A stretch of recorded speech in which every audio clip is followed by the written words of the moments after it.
There is a really easy way to use storytelling at work to be more persuasive. And it is to tell two stories to the person who you're trying to persuade. And they're both stories about that person.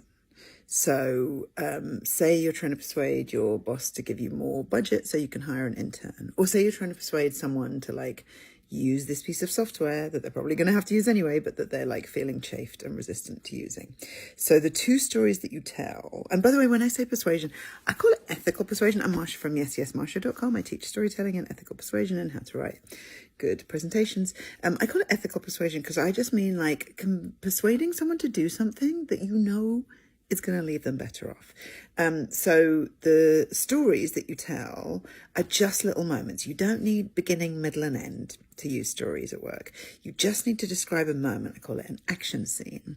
And you just need to make sure there is a sensory detail and an emotion.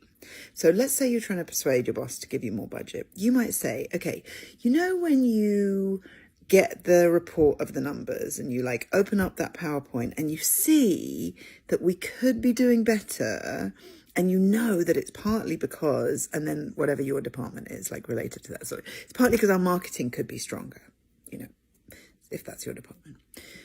Imagine if instead you open that PowerPoint and you saw the numbers that you knew we could do. That would be possible if I had more capacity to do the high level activities, example of a high level thing you currently don't have time to do. And I could do that if I had an intern who would be able to do some of the admin, because right now so much of my time is wasted on admin.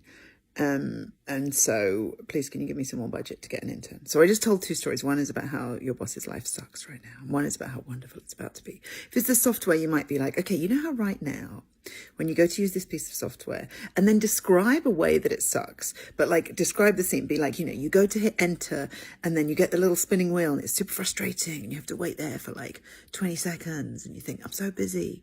Imagine if instead you go and you hit enter and it just goes straight through, or whatever else it is this new piece of software does. So again, I told two stories, one about how their life sucks right now, one about how wonderful their life is about to be.